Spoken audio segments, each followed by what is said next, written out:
Ilara didn't know that the stranger who grabbed her wrist in the marketplace was immune to her deadly curse. She didn't know he was searching the realm for someone exactly like her. And she certainly didn't know that her touch, the very thing that had made her an outcast, would make her a queen. The forest cottage sat hidden beneath ancient oaks, wrapped in morning mist like a secret the trees refused to tell. Inside, Ilara pulled on her gloves with the practiced precision of someone who had learned that bare skin meant death. 3 years. 3 years since she had touched another living soul without these cursed leather barriers between her and the world. The gloves were worn thin now, patched and repatched until more thread held them together than original leather. Like everything else in her life, they were borrowed time. Her reflection in the cracked mirror showed a woman of 20, though her eyes held decades of isolation. Dark hair hung in a simple braid, and her dress was the same rough-spun wool she had been wearing the day her family cast her out. She looked exactly like what she was, nobody special, nobody dangerous, nobody who mattered. The memory came anyway, as it did every morning. Thomas, her baby brother, burning with fever, their mother away helping with a difficult birth in the village. Ilara, 16 and desperate, peeling off her gloves to feel his forehead properly. The moment her palm touched his skin, the light went out of his eyes like a candle snuffed by wind. Just like that. One touch, and she became a killer. "Enough," she whispered to the empty room. The sound of her own voice startled her. She spoke so rarely now that it felt foreign. Winter was coming, and her stores were nearly empty, which meant she had to do the one thing she feared most: venture into town. The herbs she grew could be traded for supplies, but it meant being around people. It meant the constant terror of accidental contact. It meant risking another death. The marketplace in Brindlewood buzzed with autumn's last harvest festival. Ilara kept to the edges, hood pulled low, gloved hands clutching her herb basket like a shield. The scent of roasted meat and fresh bread made her stomach clench with hunger, but she couldn't risk sitting at a table, couldn't chance a server brushing her arm with a plate. She'd learned to be invisible. The herb seller, old Magnus, barely looked at her as they conducted their silent transaction. Coins for dried mint, lavender, feverfew. He'd never asked her name, never tried to make conversation. Perfect. She was turning to leave when the commotion started. "Stop! Thief!" A boy, maybe 14, darted through the crowd with a leather purse clutched to his chest. Behind him, a merchant gave chase, red-faced and shouting. The boy's desperate eyes met hers for an instant, and she saw herself 3 years ago, cast out, starving, willing to risk anything for survival. Without thinking, she stepped into his path. The boy tried to dodge around her, but his foot caught on the hem of her cloak. He stumbled, the purse flying from his hands. Instinctively, Ilara reached out to steady him. Her glove snagged on his belt. The leather tore. Her bare palm pressed against his wrist. The boy's eyes went wide, then empty, then nothing. He crumpled to the cobblestones like a discarded puppet, and Ilara's world collapsed into screaming silence. "No," she breathed, staring at her exposed hand. "No, no, no." Strong fingers closed around her wrist, skin to skin, exactly where death lived in her touch. Ilara's head snapped up, expecting to see another victim falling. Instead, storm-grey eyes met hers, very much alive. The stranger who had grabbed her was tall, broad-shouldered, with dark hair and a face that belonged on coins. He should be dying. He should be... "Finally," he said, his voice rough with something that sounded impossibly like relief. The word hit her like a physical blow. Around them, the marketplace erupted into chaos, people screaming about dark magic, about curses, about the cursed girl who had finally killed again. But this man, this impossible man, just stood there, holding her death touch like it was precious. "Let go," she gasped, trying to pull away. "You don't understand, I'll kill you." "You won't." His grip tightened, gentle but immovable. "You can't." It was impossible. It defied everything she knew about herself, about the curse that had made her a monster. But he was standing there, breathing, very much alive, despite her bare skin pressed to his. Terror and hope warred in her chest, hope winning by a margin so narrow it felt like drowning. "I don't understand," she whispered. Something shifted in his expression, turning it almost tender. "I know, but I do." The crowd was pressing closer now, voices raised in anger and fear. Someone shouted about getting the constable, about finally putting an end to the witch who lived in the woods. The stranger's jaw tightened, and when he looked at the gathering mob, there was something dangerous in his eyes, something protective. "Come with me," he said, turning back to her. "Now." Every instinct she'd developed over 3 years of survival screamed at her to run. This was impossible. This was a trap. This was... "Please." The word was quiet, almost vulnerable. "Trust me." And heaven help her, looking into those storm-grey eyes, she did. He led her through the crowd, which parted before him like he carried some invisible authority. No one tried to stop them. No one even seemed to see them once he willed it otherwise. Magic, she realized dimly. He was using magic to shield them. Which meant he wasn't entirely human. Which meant maybe, impossibly, she wasn't the only monster in the world. They reached the edge of the marketplace where horses waited. His, she assumed, from the way the massive black stallion wickered a greeting. He helped her up behind him without a word, and the moment she wrapped her arms around his waist she felt it. Warmth. Not the terrible, death-bringing heat that built in her palms, but something else entirely, something that felt like coming home. "Hold tight," he said, and spurred the horse into motion. As they rode away from Brindlewood, leaving the scene of her latest tragedy behind, Ilara pressed her face against his back and tried to process what had happened. Her bare hand was still uncovered, still pressed against the fabric of his shirt, still not killing him. For 3 years she had believed herself a monster. For 3 years she had lived in isolation, convinced that her touch meant death for anyone unlucky enough to feel it. But this stranger, this impossible magical stranger, was very much alive. The question was, what did that make her? Behind them, the forest swallowed the sounds of the marketplace, and ahead lay nothing but questions, and the first real hope she'd felt since the day she killed her brother. Hope, she was learning, was almost more terrifying than despair. The night passed in restless fragments of sleep and startling moments of wakefulness. Each time Ilara's eyes fluttered open, she expected to find herself alone in her forest cottage, the events in the marketplace nothing more than a fever dream born of desperation and loneliness.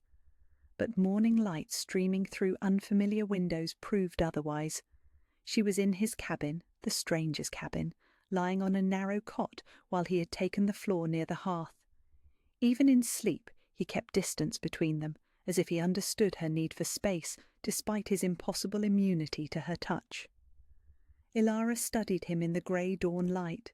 Strong jaw, dark hair that fell across his forehead, and hands that had held her death touch like it was a blessing instead of a curse.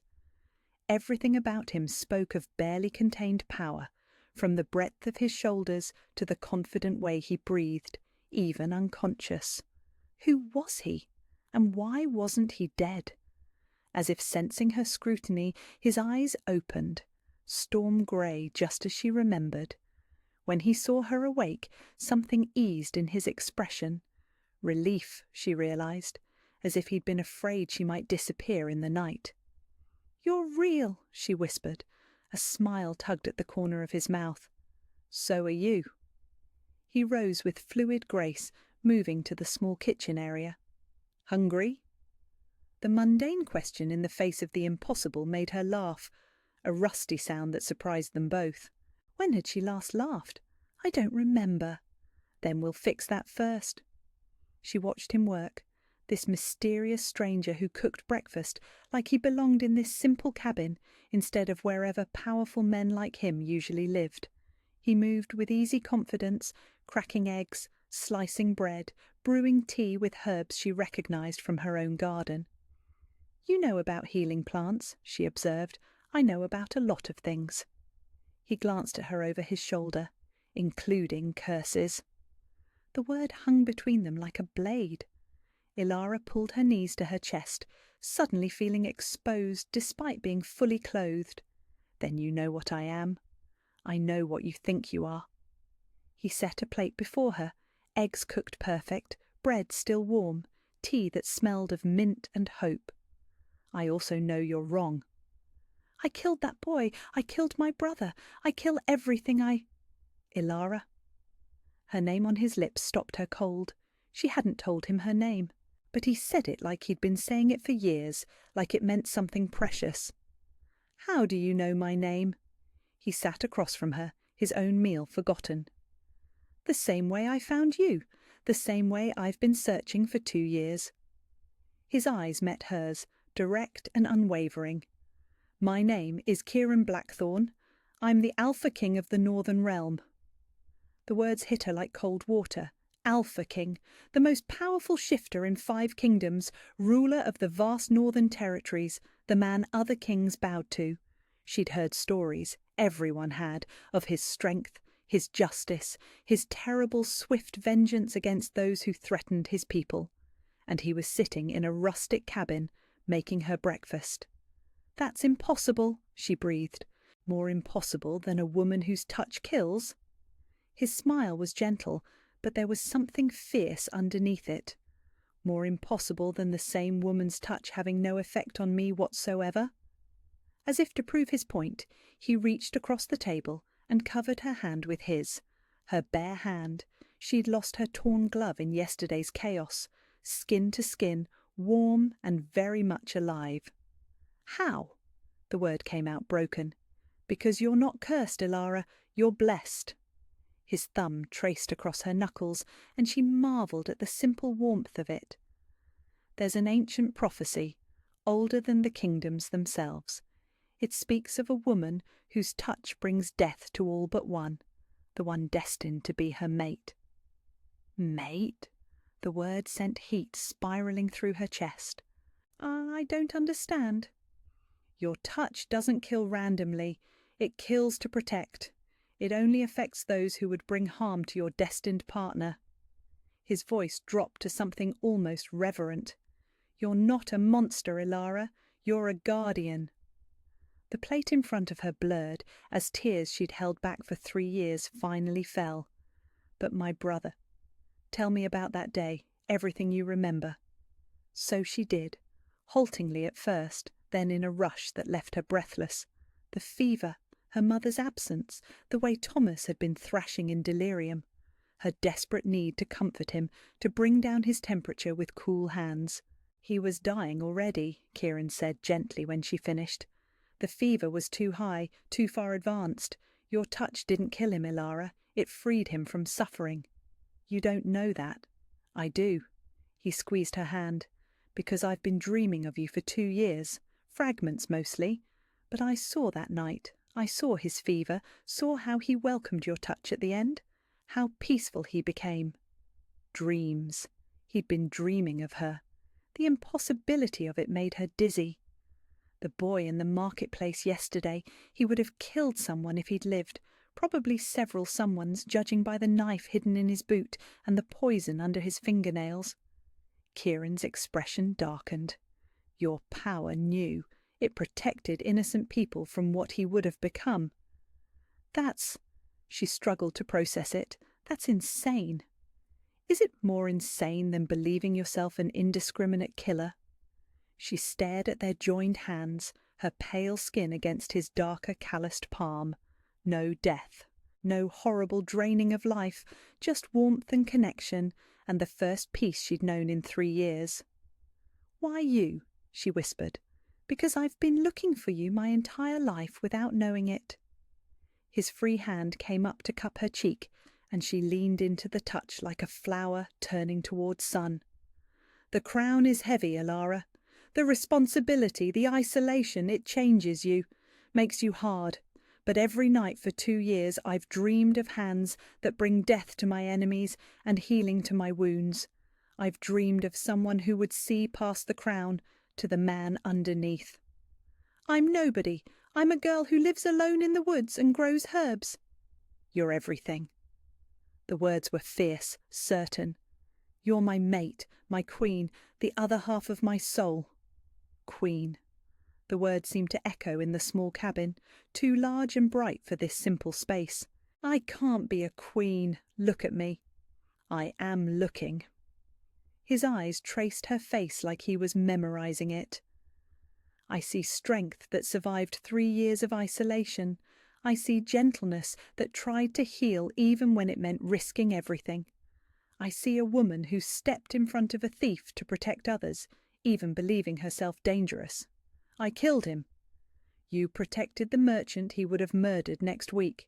You protected the family he would have poisoned for their coins. You protected me, though you didn't know it yet. His thumb brushed away her tears. Your power isn't a curse, love. It's a gift, and it's been waiting your whole life for someone worthy of your protection. The endearment sent warmth flooding through her. Love. He'd called her love.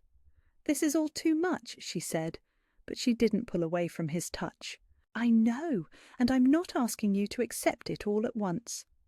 His smile was patient, understanding. Stay with me. Let me prove what I'm saying. Let me show you what you really are. Outside, wind whispered through the trees, and somewhere in the distance a wolf howled, long and lonely and wild. The sound made something in her chest respond, a pull she'd never understood. If I stay, she said slowly, if any of this is true, what happens then? Then we figure it out together. You learn to trust your power instead of fearing it. I learn to be the kind of man worthy of a woman who could rule beside me. His hand tightened on hers. And maybe, if we're very lucky, we stop being alone. Alone. She'd been so alone for so long, she'd forgotten what it felt like to have someone see her as more than a dangerous thing to be avoided. 1 night, she said finally. I'll stay 1 night. The relief on his face was profound. 1 night. But as he went back to cooking, humming something low and tuneless under his breath, Ilara found herself hoping that 1 night might become something more. Because for the first time in 3 years, she didn't want to run. She wanted to stay right where she was, in this warm cabin, with this impossible man who looked at her like she was precious instead of poisonous. Outside, the wind carried the promise of winter, but inside, something that felt remarkably like hope was beginning to bloom. That evening, as they sat before the fire sharing stories, his of royal responsibilities and the weight of leadership, hers of herbs and forest creatures and the strange peace of solitude, she found herself watching his hands, strong, scarred from sword work, gentle when they touched her, hands that didn't die at her touch. Kieran, she said as the fire burned low. Yes? If this is real, if I'm really not what I thought I was, what does that make us? He was quiet for a long moment, staring into the flames. When he looked at her, his eyes held something that might have been destiny. It makes us the beginning of something the realm has been waiting centuries to see. She curled up on the narrow cot that night, hyper-aware of him on the floor just feet away. So close. Closer than she had allowed anyone in 3 years. But instead of the familiar terror, she felt something else entirely. Safety. For the first time since her brother's death, Ilara fell asleep without fearing what her dreams might bring. 3 days became a revelation. 3 days of Kieran proving over and over again that her touch meant life instead of death when it came to him. He would take her hand while they walked through the forest, showing her the medicinal plants that grew wild. He would brush her hair back from her face when she bent over the herb garden, his fingers lingering on her temple. He would guide her hands as they prepared meals together, skin to skin, warm and impossibly alive. Each touch was a small miracle. "Tell me about the dreams," Ilara said on the third evening as they sat by the fire, her head resting against his shoulder. The position would have been unthinkable a week ago. Now it felt as natural as breathing. Kieran's arm tightened around her.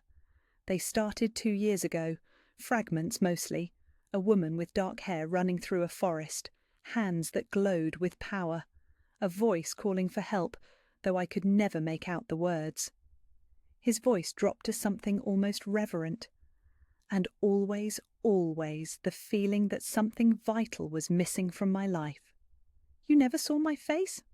"Not clearly, not until yesterday." He turned to look at her, and the intensity in his storm-grey eyes made her breath catch. "But I knew. The moment I saw you reach for that boy, I knew you were her, the woman I'd been searching for." The fire crackled between them, filling the comfortable silence. Outside, night sounds filtered through the cabin walls, owls calling, small creatures rustling through the underbrush, the distant howl of wolves running under the moon. "Show me," she said suddenly. "Show you what?" "Your wolf." Her heart hammered as she said it. "Your Alpha King. You must have a powerful wolf form." Something shifted in his expression. Surprise, then something darker, more vulnerable. "My wolf isn't gentle, Ilara. He's been caged too long, seen too much violence. I don't want to frighten you." "You think I'm frightened by power?" She pulled back to look at him properly. "I've lived with deadly power my entire life. I'm not afraid of yours." The transformation was unlike anything she'd ever witnessed. One moment Kieran sat beside her, human and warm and familiar. The next, a massive black wolf filled the space where he'd been, amber eyes fixed on her face with intelligent awareness. Beautiful. He was devastatingly beautiful. "Hello," she whispered, and slowly, carefully, reached out to touch the dark fur at his shoulder. The wolf went perfectly still under her hand. She felt his heartbeat, strong and steady, and marvelled at the trust it took for him to let her this close. In wolf form, he was pure predator, all muscle and fang and barely leashed power. But he held himself motionless while she traced her fingers through his fur. "You're magnificent," she breathed. The wolf made a sound low in his throat. Not quite a growl, not quite a whine. Pleasure, she realized. He was pleased by her acceptance. When he shifted back, he was breathing hard. "You're not afraid." "Should I be?" "Most people are. Even my own pack keeps their distance when I'm in that form." His hand covered hers where it still rested against his skin. "You touched me without hesitation." "Because you're you. Whether you're man or wolf, you're still the person who looked at me like I was precious instead of poisonous." Something shifted in his expression, heat and hunger and desperate tenderness all warring together. "Ilara." "What is it?" "I want to kiss you. I've wanted to kiss you since the moment I caught your wrist in the marketplace." His thumb traced across her knuckles. "But I need you to know that if I do, there's no going back. The mate bond will strengthen. You'll feel the pull between us more keenly." "And if I don't want that?" Pain flashed across his features. "Then I'll wait. However long you need, I'll wait." The patience in his voice, the willingness to put her comfort above his own need, undid something tight in her chest. 3 years of believing herself unworthy of love, of touch, of basic human connection. And here was a man, a king, who looked at her like she was the answer to every prayer he'd ever whispered.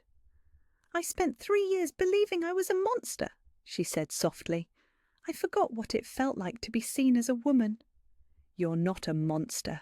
His voice was fierce. "You're brave and kind and strong, and you deserve to be cherished." Cherished?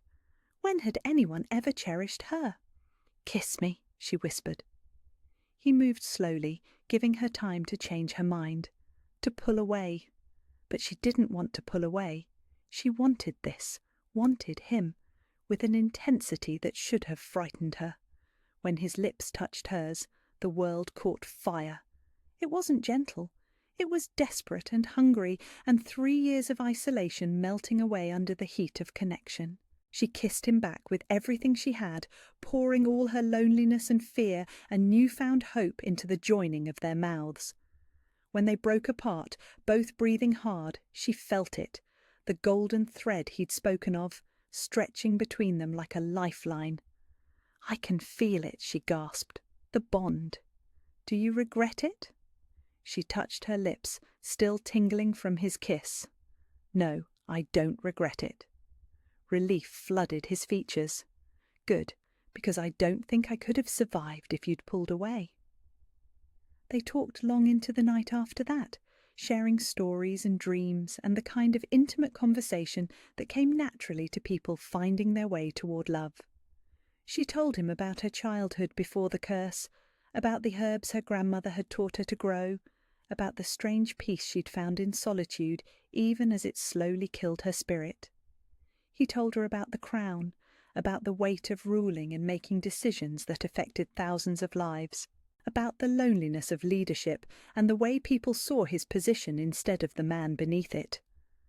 "They bow and scrape and tell me what they think I want to hear," he said, his arm around her as they lay before the dying fire.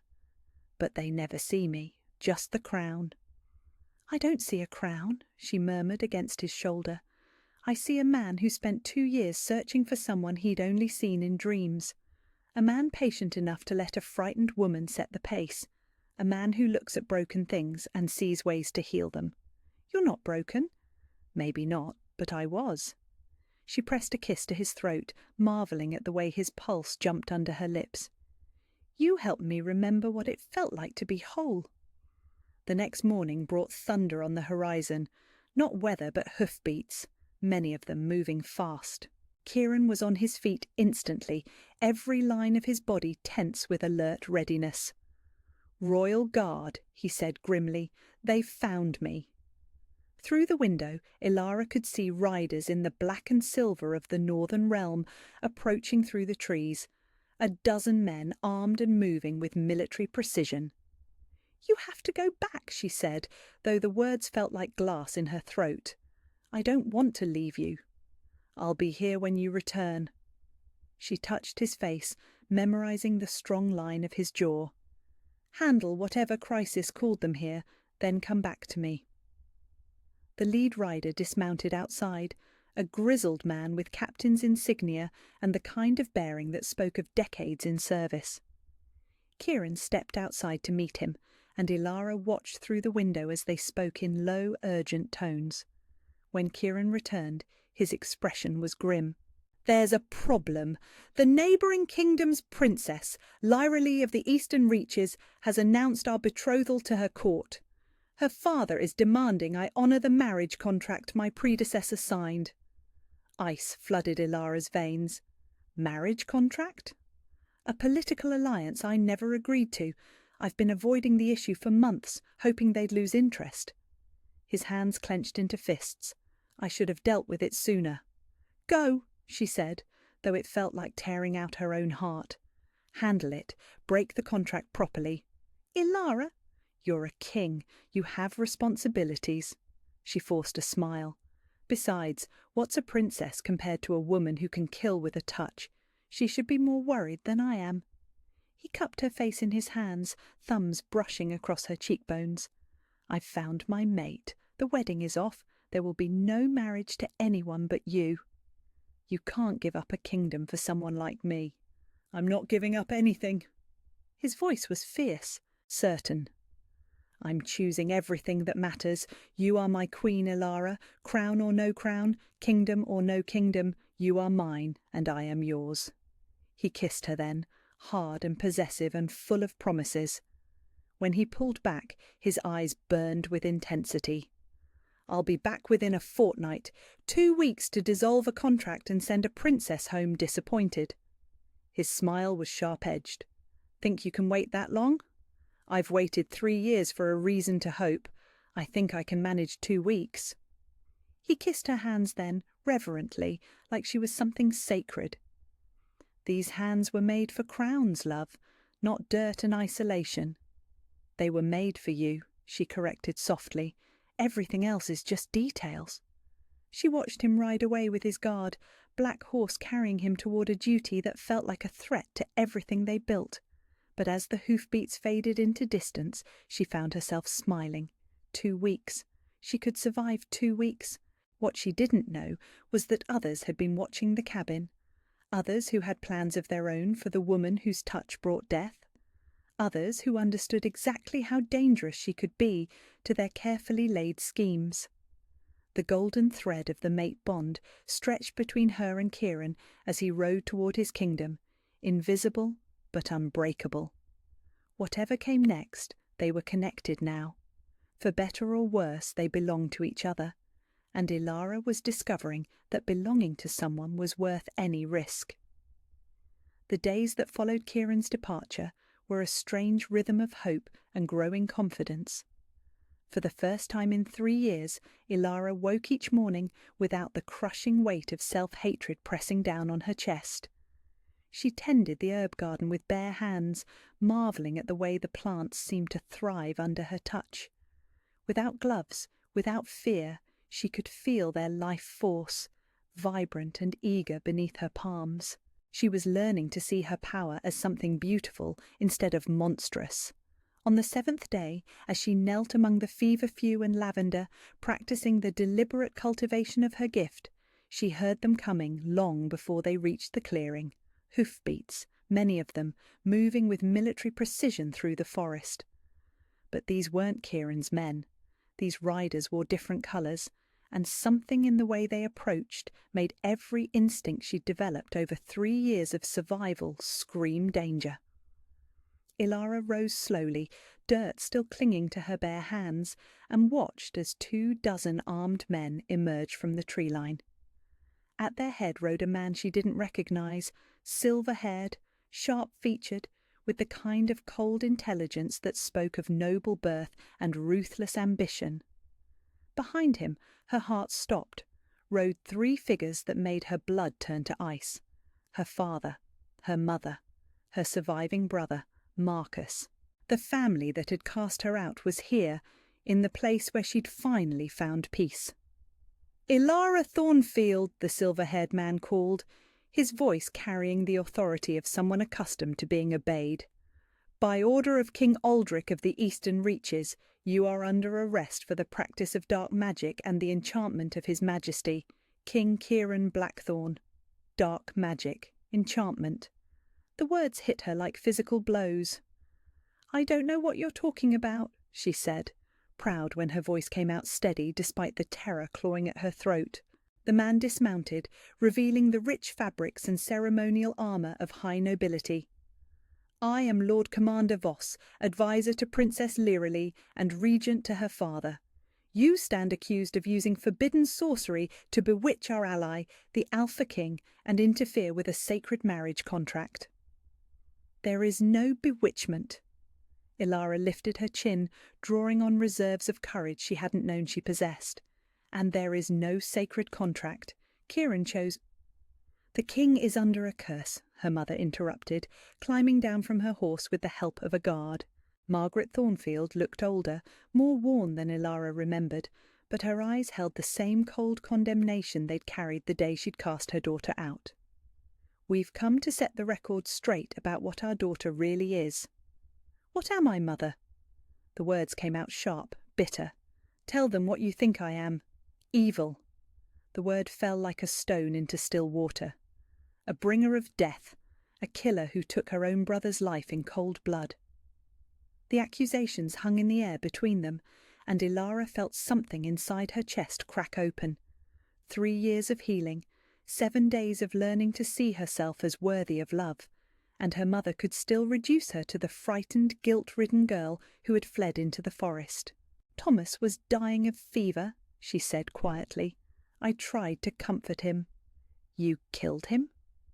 Her father stepped forward, and the disgust in his voice was as fresh as if the tragedy had happened yesterday. "One touch, and our boy was gone.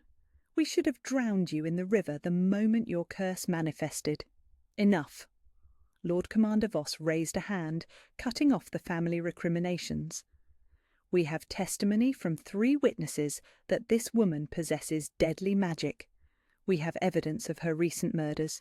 The boy in Brindlewood Market died at her touch just 8 days past. His smile was cold, predatory. And we have the word of Princess Lyrelei herself that this witch has enchanted the Alpha King to break his sacred vows. "Where is your proof of enchantment?" Elara demanded, finding strength in anger. "Where is your evidence that anything I've done was sorcery instead of—" "The proof," Voss said smoothly, "will be in your death. When the curse is broken by your execution, King Kieran will return to his right mind and honour his commitments." The word execution hung between them like a blade. They meant to kill her. They meant to drag her back to the eastern reaches and put her to death for the crime of being loved by a man who was promised to another.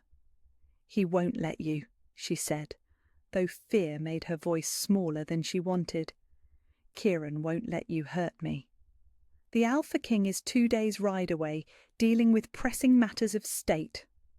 Voss gestured to his men, who began to dismount and surround her. "By the time he learns of your fate, justice will already be served." They advanced on her like she was a rabid animal, carefully, with weapons drawn and wariness in every line of their bodies. She could run. She should run. But something in her had changed over the past week, something that refused to be hunted anymore. "Stop!" The word came out with more authority than she'd known she possessed. "I'll come with you, but I won't be caged like a beast." "You'll be transported as befits a dangerous criminal," Voss replied, "in chains, in a warded cage, with guards to ensure you don't murder anyone else along the way." The cage they brought forth was built like a prison cell on wheels. Iron bars, arcane symbols carved into the metal, designed to contain magical threats. They shackled her hands behind her back with iron cuffs that bit into her wrists, then locked her inside the rolling cell like she was something to be displayed at a carnival. Her family mounted their horses without a backward glance, her mother's satisfied expression the last thing Elara saw before the wagon lurched into motion. The journey to the eastern reaches took 3 days. 3 days of being stared at like a curiosity, of whispered conversations about curses and witchcraft, of her family's loud testimonies to anyone who would listen about her evil nature. 3 days of remembering what it felt like to be seen as a monster. But something had changed in her during her week with Kieran. Where once their condemnation would have crushed her spirit, now it only fueled a quiet, burning anger. She knew what she was now. She knew the truth about her power, about her purpose, about her worth, and she knew Kieran would come for her. The Eastern Reaches capital was a city of white stone and golden spires, beautiful in its way, but cold compared to the warm northern forests she'd come to love. The palace rose like a fairy tale from the city's heart, all delicate towers and flowing banners. It was in the palace's great hall that they brought her to stand trial. The court was packed with nobles and officials, all eager to see the witch who had stolen their princess's intended husband. On a raised dais sat 2 thrones, one occupied by a man who could only be King Aldric, the other by a woman whose beauty was as sharp and cold as winter ice, Princess Lyrelei. "Bring forward the accused," King Aldric commanded, his voice echoing through the hall. They dragged her before the throne in chains, forcing her to her knees on the marble floor. Around them the crowd murmured and whispered, pressing closer to see the woman who had supposedly enchanted the mighty Alpha King. Elara Thornfield," Princess Lyrelei said, rising from her throne with fluid grace. "You stand accused of practicing forbidden magic, of murder, and of using dark sorcery to interfere with sacred bonds of alliance." Her voice was cultured, musical, and utterly without warmth. "How do you answer these charges?" Elara looked up at the princess, at her perfect features, her elaborate gown, her crown of diamonds and sapphires. Everything about her spoke of privilege, of power, of a woman accustomed to getting exactly what she wanted. "I am not guilty of sorcery or murder," Elara said clearly, her voice carrying through the silent hall. "My power is not a curse but a gift, and Kieran Blackthorne chose me freely, without enchantment." "Lies," Her mother's voice rang out from the crowd of witnesses. "She killed her own brother with her touch. We saw it happen." "She killed a boy in the marketplace not 10 days past," added her father. "Dozens witnessed it." "She seduced the Alpha King with witchcraft," Voss declared. "No man of his standing would choose a peasant girl over a princess without magical compulsion." The accusations piled on each other like stones, each one designed to bury her deeper. But Ilara found herself thinking of Kieran's words. "You're not a monster, you're a guardian." "My touch kills those who would bring harm," she said, lifting her chin despite the chains. "That boy in the marketplace carried poison and a blade. He would have murdered innocent people. My power protects the realm from threats." "Convenient," Princess Lyralee said with a cold smile. "A curse that only kills your enemies. How very selective." "Test it," Ilara said suddenly, the words coming from some deep well of desperate courage. "If you believe I'm lying, test my power yourself." A shocked silence fell over the hall. The princess's eyes narrowed, calculating. "You would allow me to touch you, knowing what you claim your power does?" "I would allow it gladly," Ilara replied, meeting those cold blue eyes without flinching, "because I know what you really are." Something flickered across the princess's perfect features. Surprise, then calculation, then a kind of predatory satisfaction. "Very well. If you're so confident in your innocence, let us put it to the test." She descended from her dais with graceful steps, her silk gown whispering against the marble. The crowd pressed closer, eager to witness either vindication or execution. "Remove her shackles," Princess Lyralee commanded. The guards looked uncertain, but they obeyed. The iron cuffs fell away, leaving Ilara's hands free for the first time in days. She flexed her fingers, feeling the familiar tingle of her power awakening. "Take my hand," the princess said, extending one perfectly manicured hand toward Ilara. "Show this court that your touch is as harmless as you claim." But even as she spoke, Ilara saw it, the faint shimmer on the princess's palm, like oil catching light. Poison. Some kind of contact toxin meant to kill through skin absorption. Lyralee meant to murder Kieran during their wedding ceremony, and Ilara's power had recognized the threat. Without hesitation, Ilara reached out and grasped the princess's hand.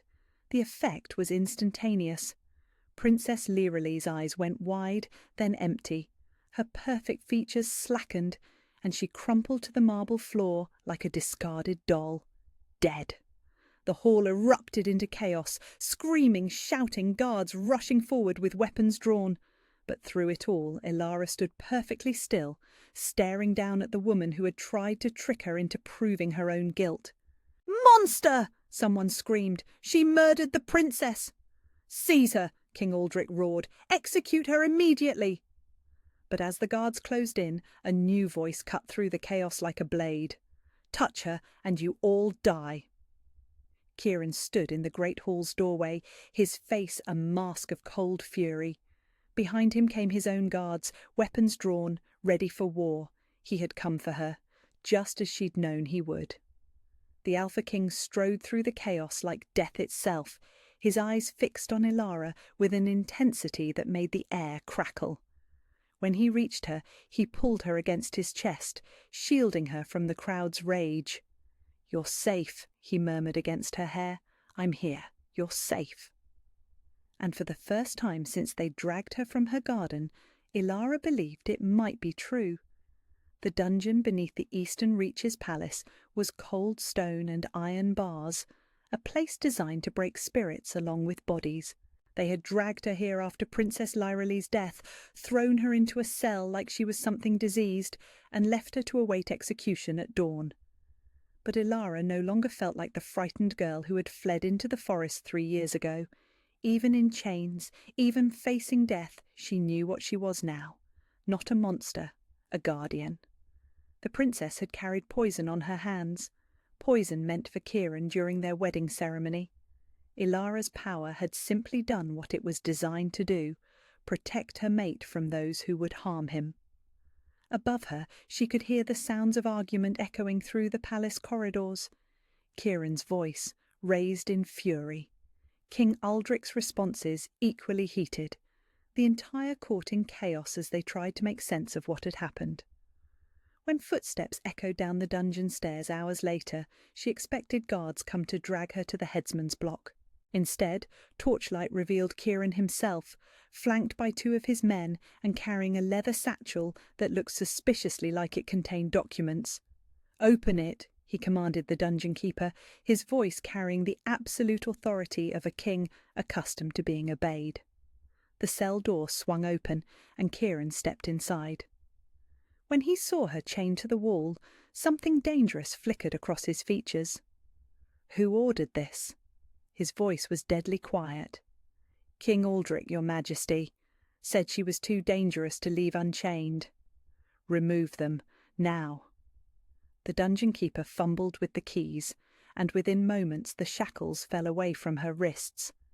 Kieran caught her as her legs nearly gave out, pulling her against his chest with fierce tenderness.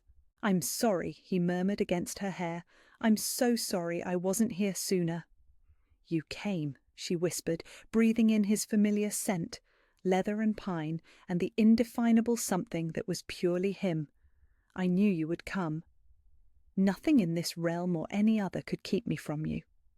He pulled back to cup her face in his hands, eyes searching hers. "Are you hurt?" "No." Frightened but not hurt. She covered his hands with hers, marvelling at the warmth of his touch after hours in the cold cell. "Kieran, the princess, she had poison on her hands. She was going to kill you during the wedding ceremony." "I know." His expression was grim. "That's why I brought these." He gestured to the satchel, which one of his men was now opening to reveal scrolls and documents. Ancient texts from the royal archives, prophecies, bloodline records, and most importantly, the original treaty that supposedly bound me to marriage with Princess Lorelei. The marriage contract was forged. The real document, the one signed by my predecessor, contained very different terms. An alliance, yes, but no marriage clause. King Aldric and his advisers manufactured the wedding contract to strengthen their position. Kieran's smile was sharp-edged. They didn't count on me doing my own research. Hope fluttered in her chest. "You can prove it?" "I can prove all of it. The forged contract, the princess's assassination plot, and most importantly, the truth about your power." He touched her cheek gently. "The ancient texts speak of guardians. Elara, women blessed by the old magic to protect their mates from harm. Your touch doesn't kill randomly, it kills those who pose a threat to me. The court will never believe it. They will when they see the evidence." His eyes burned with intensity. The princess's hands were coated with midnight lotus extract, a poison that kills through skin contact. She meant to murder me during the wedding ceremony, then claim grief as her excuse. Your power recognized the threat and eliminated it. The dungeon keeper was backing away, clearly uncomfortable with being present for royal conspiracies and magical revelations. Kieran noticed and turned to him with cold authority. "You will speak of none of this, understanding?" Yes, Your Majesty. Of course, Your Majesty." "Good. Now leave us." When they were alone, Kieran gathered her closer, his arms a warm shelter against the dungeon's chill. "I should have seen it sooner," he said, voice rough with self-recrimination. "The way she insisted on the marriage, the urgency in her letters, the way she reacted when I tried to delay. She was planning this from the beginning. You couldn't have known." I should have trusted my instincts. Every time I was around her something felt wrong, but I thought it was just my reluctance to marry for politics instead of love. His hands tightened on her. "I was so focused on finding you, I missed the danger right in front of me. But you found me anyway." She pressed closer to his warmth. "And now we know the truth. Now we make them all know the truth."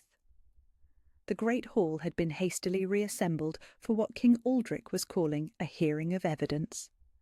The same nobles and officials who had watched Elara kill Princess Lorelei now filled the space again, but the mood was different. uncertain, fearful. They brought her from the dungeons without chains this time, Kieran's own guards flanking her instead of Aldrich's men. She walked with her head high, no longer the frightened outcast, but a woman who knew her worth. At the centre of the hall, tables had been arranged to display documents and evidence. Ancient texts lay open beside newer scrolls, their contents illuminated by dozens of candles. King Aldrich sat slumped on his throne, looking older and more fragile than he had hours before. The truth, Ilara reflected, had a way of ageing tyrants. "Lords and ladies of the court," Kieran began, his voice carrying easily through the vast space. "I come before you today not as the Alpha King, but as a man seeking justice for the woman I love." A murmur ran through the crowd. He'd called her the woman he loved publicly before witnesses. "The evidence before you tells a clear story. Princess Lirelei of the Eastern Reaches conspired to murder me during our supposed wedding ceremony, using midnight lotus extract applied to her hands. She planned to claim grief as her excuse while seizing control of the Northern Realm through manufactured political chaos." He lifted one of the ancient texts, its pages crackling with age. "These prophecies, written centuries ago, speak of women blessed with protective magic. Guardians whose touch brings death only to those who would harm their destined mates. Ilara Thornfield is not cursed, she is blessed. Her power recognized Princess Lirelei as a threat and acted accordingly." "Lies!" Lord Commander Voss stepped forward, his face flushed with anger. "Convenient excuses manufactured to protect a murderess." "Then explain this." Kieran gestured to another document, the marriage contract that had supposedly bound him to the princess. "This treaty, supposedly signed by my predecessor, has been proven a forgery. The ink analysis, the parchment composition, even the seal, all of it manufactured within the last year." The evidence was overwhelming, laid out with methodical precision. Forged documents, analysis of the poison found on the princess's hands, testimony from servants who had seen her meeting with suspicious figures in the weeks before the planned wedding. Most damning of all were the princess's own letters, found in her private chambers, detailing her plans to remove obstacles to her claim on the northern throne. "She meant to kill you," Ilara said, speaking for the first time since entering the hall. Her voice was clear, carrying to every corner of the vast space. "My touch saved your life." "And for that," Kieran said, turning to face the assembled court, "she stands accused of murder by those too blind to see the truth." His voice rose, commanding and fierce. "I tell you now, before all these witnesses, Ilara Thornfield is my chosen mate, my destined queen, and the guardian the realm has waited centuries to find." "No!" The cry came from her father, pushing through the crowd with wild eyes. "She's evil! She killed my son! She's a monster who brings death wherever she goes!" "Your son was dying of fever," Kieran replied with cold precision. Her touch ended his suffering, just as it ended the threat Princess Lirelei posed to innocent lives. He stepped closer to the man who had cast out his own daughter. "You condemned a child for showing mercy to her dying brother. You cast out a guardian sent by fate itself." The words landed like physical blows. Ilara watched her father's face crumble, saw the moment when years of certainty began to crack. "The boy in the marketplace," her mother whispered from the crowd, "the one she killed." "Carried poison and a blade," Kieran finished.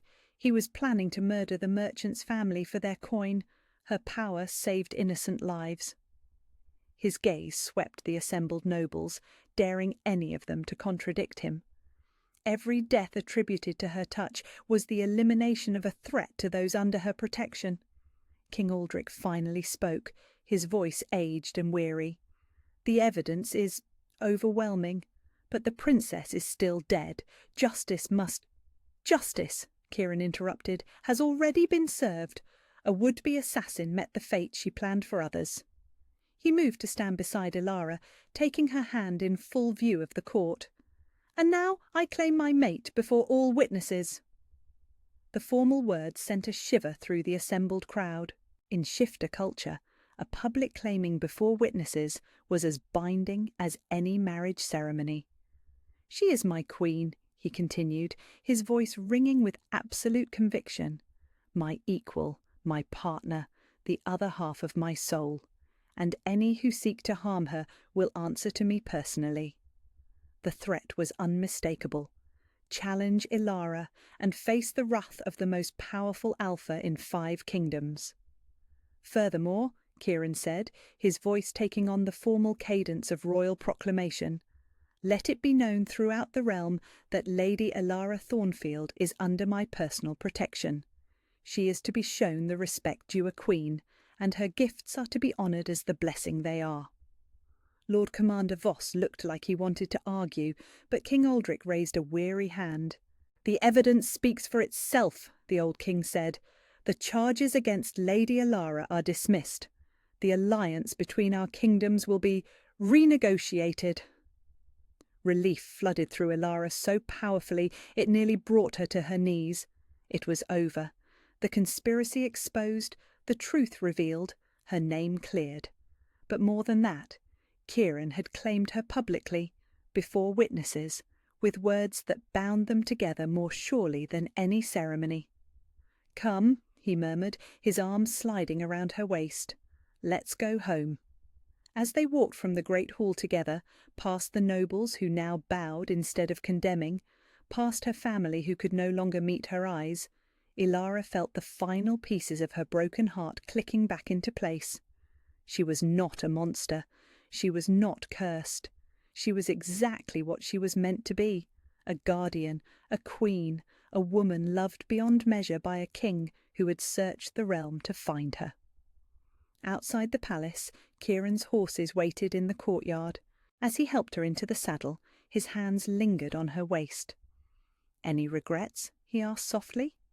She looked back at the palace where she had nearly died, then at the man who had saved her in every way that mattered. Only that it took us so long to find each other. His smile was radiant. "Then we'll make up for lost time." As they rode toward the northern realm, toward home, the mate bond stretched golden and unbreakable between them. Behind them lay the wreckage of old lies and conspiracies. Ahead lay a future neither of them would have to face alone.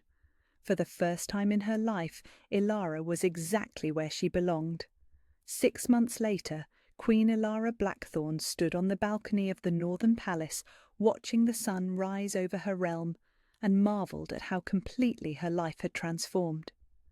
The woman who had once hidden in forest shadows now wore a crown of silver and sapphires. The hands that had brought death now brought healing. She had discovered that her power worked both ways, killing threats but mending those loyal to the crown. Just yesterday, she had saved a guard's life after a training accident, her touch drawing poison from his wound instead of delivering it. "Good morning, my queen." She turned to find Kieran approaching with 2 steaming cups of tea, his hair still mussed from sleep, and a smile that never failed to make her heart flutter. Even after 6 months of marriage, of sharing a bed and a life and a crown, he still looked at her like she was the answer to every prayer he'd ever whispered. "Good morning, my king." She accepted the tea gratefully, breathing in the familiar scent of mint and honey. "How did you sleep?" "Better, now that you're beside me every night." He settled beside her on the stone balustrade, their shoulders touching in comfortable intimacy. No more dreams of searching, no more waking up alone. Just peace. It was true. The prophetic dreams that had plagued him for 2 years had stopped the night they were wed. Whatever force had been guiding him toward her was finally satisfied. "The delegation from the Western Kingdoms arrives today," she reminded him, though her attention was caught by the way morning light turned his dark hair to burnished bronze. "Let them come. They'll find us exactly as strong as the rumours claim." His smile turned sharp with satisfaction. "Word has spread about the Queen who can kill or heal with a touch. Our enemies are reconsidering their positions, and our allies are more committed than ever." It was a strange thing having her curse, her gift, become a source of political strength. But Kieran was right. The knowledge that the Northern Realm's queen could eliminate threats with supernatural precision had shifted the balance of power across 5 kingdoms. "Sometimes I still can't believe this is real," she admitted, leaning into his warmth. "That I went from being an outcast to this. This is who you were always meant to be." His arm came around her, solid and reassuring. "The crown suits you, Ilara, almost as much as I do." She laughed, the sound bright in the morning air. "Your modesty is overwhelming. False modesty is for people who aren't mated to the most magnificent woman in 5 kingdoms." Before she could respond to that bit of outrageousness, a commotion in the courtyard below caught their attention. A small caravan was approaching the palace gates, not the expected delegation, but something smaller, more personal. "Who?" Ilara began, then stopped as recognition hit her. Her cousin Sarah climbed down from the lead wagon, looking travel-worn but determined. Behind her came a handful of others, people from her old village, people she recognized despite the years. "They've come to see you," Kieran observed, following her gaze. "But why?" They found out soon enough. Within the hour, Sarah was standing in the palace's great hall, looking overwhelmed but resolute as she faced the queen she had once known as a frightened girl fleeing into the forest.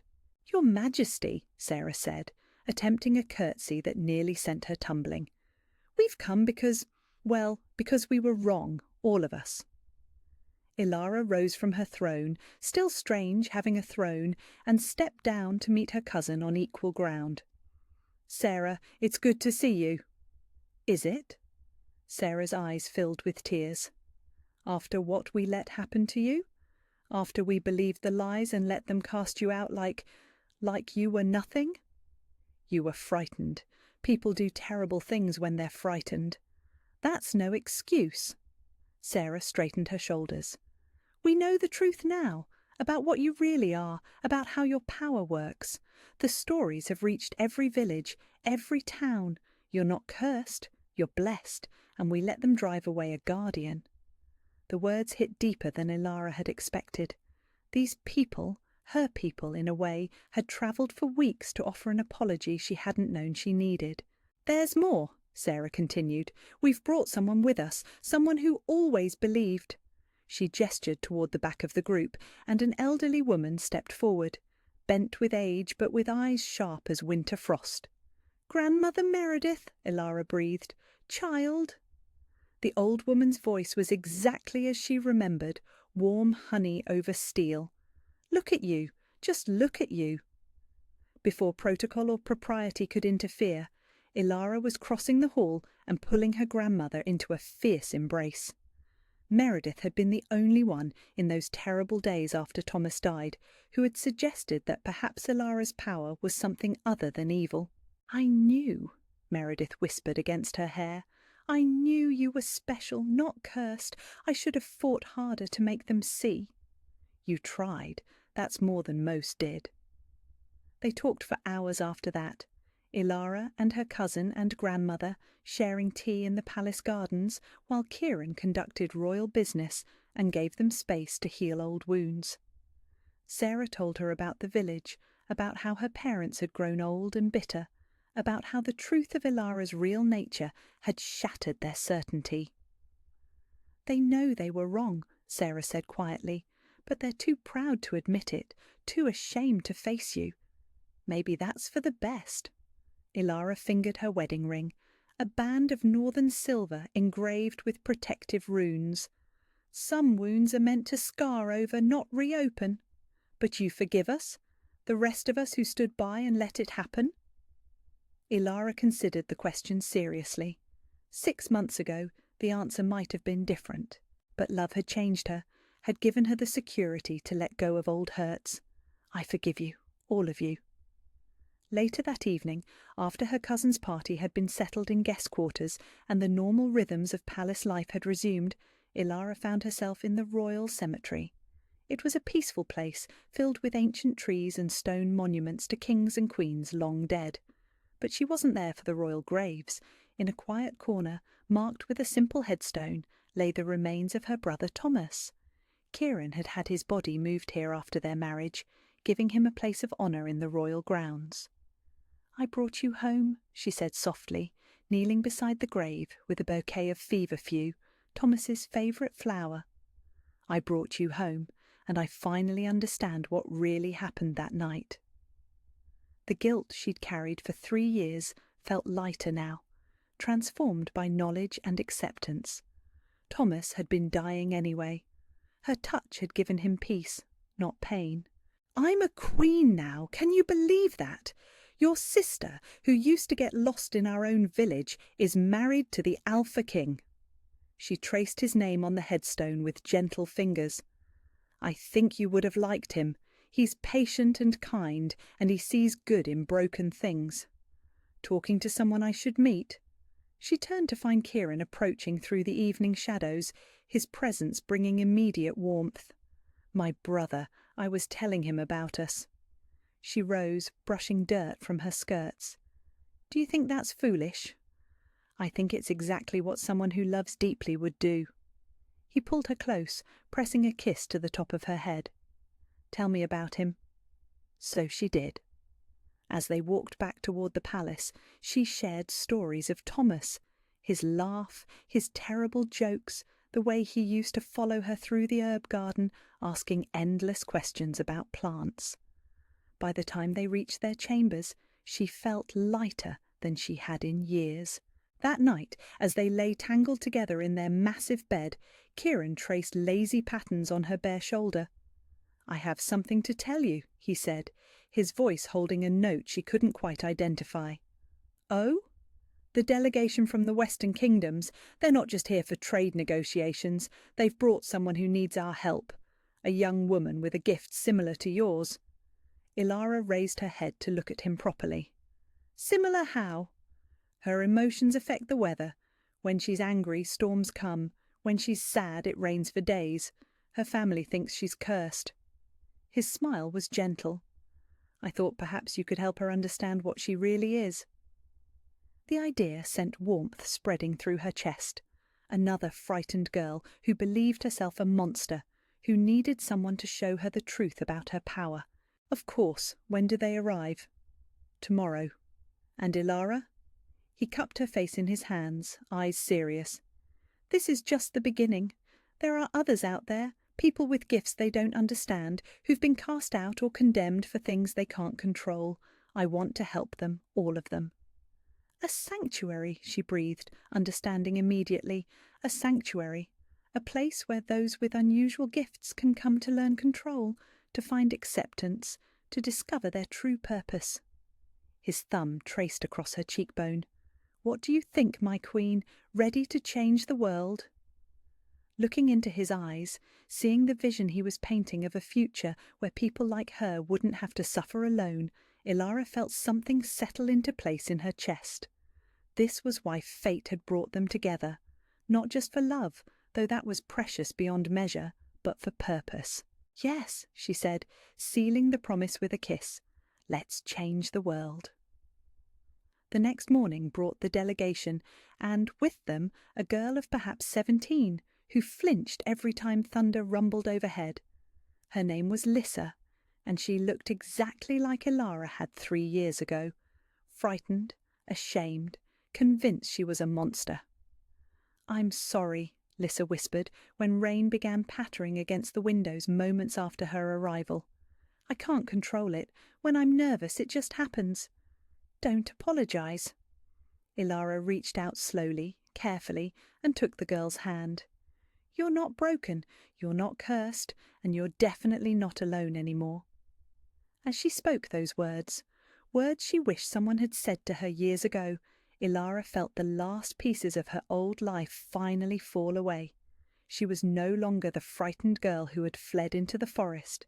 She was Queen Ilara Blackthorn, protector of the realm, guardian of the innocent, and sanctuary for those the world had forgotten. She was exactly who she was meant to be. Later that week, as she and Kieran stood watching Lissa laugh with joy as she learned to call gentle rain instead of violent storms, he pulled her close. "Any regrets?" he asked, echoing his question from months ago. Ilara looked around at the life they'd built, the palace that had become home, the people who looked to them for protection and guidance, the future stretching bright before them. Only that it took the world so long to understand what we really are. His smile was radiant. Then we'll spend the rest of our lives showing them. Where are you listening from? Let's meet in the comments. I love hearing your thoughts about stories like these. If you'd like to support me, please subscribe. It's free and it helps more people hear these stories of finding belonging and love.